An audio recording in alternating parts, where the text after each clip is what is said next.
Budget में women empowerment जो महिलाओं के लिए क्या कुछ खास रहा है? Okay, so well, I think पहली बार एक महिला ने ही, this was the sixth time I read as per the records, she has represented the budget, Yeah. right? And since I think last 15-20 days, I am hearing this word Nari Shakti a lot.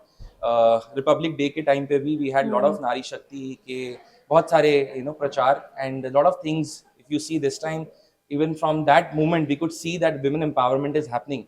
Same way in the budget also, there have been a lot of schemes which have been specifically stressed to be launched or would be launched, or probably are being going through, or they're getting a little stronger. Yeah. The already existing schemes. See, so basically women empowerment, women safety. So Nari Shakti is what hashtag in terms of culture. Nari Shakti ke upar there have been a lot of things which I think now the economy of our country is focusing on.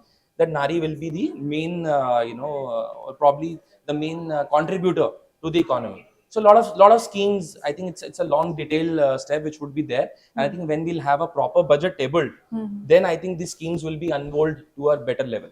अरे महिलाओं की बात करें तो सबसे पहले तो मैं आपको भी मुबारकबाद देता हूं कि ऑनरेबल सीतारमन मैडम ने ये 6th कंसेक्यूटिव बजट दिया। हाँ। और भारत के इतिहास में she is the second person after Morarji भाई देसाई, जो हमारे प्राइम मिनिस्टर भी थे, कि जिन्होंने पूरे 6 बजट दिए। तो ये सबसे बड़ा प्रतीक है वुमेन एम्पावरमेंट का। और जिस तरह से नारी शक्ति और नारी के कॉन्सेप्ट को लेके, चाहे उनकी हेल्थ हो, चाहे उनकी वेलबींग हो, चाहे वो अपॉर्चुनिटीज़ हो, छोटी से छोटी बात जैसे सर्वाइकल कैंसर के बारे में बात की गई, आंगनवाड़ी के बारे में बात की गई।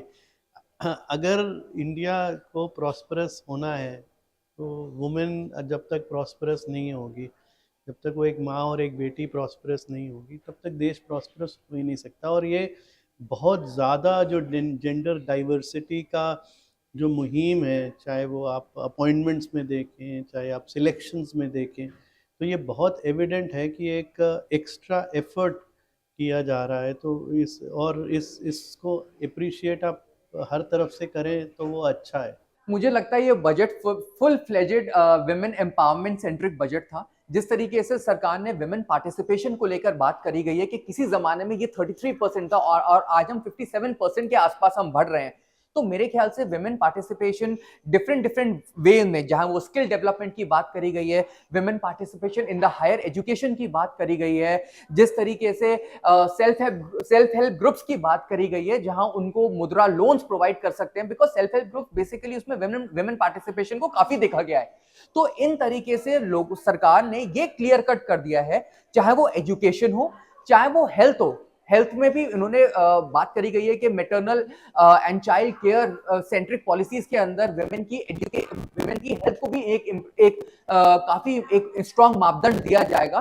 तो चाहे वो हेल्थ हो, चाहे वो एजुकेशन हो, चाहे वो women participation in the workforce हो, सरकार ने ये क्लियर कट कर दिया है कि एक इंक्लूसिव गवर्नमेंट तभी पॉसिबल हो सकती है, एक इंक्लूसिव गवर्नेंस तभी पॉसिबल हो सकती है जहां विमेन का भी उतना ही योगदान और उतना ही पार्टिसिपेशन होगा जितना एक मेल सेंट्रिक वर्क का होता है।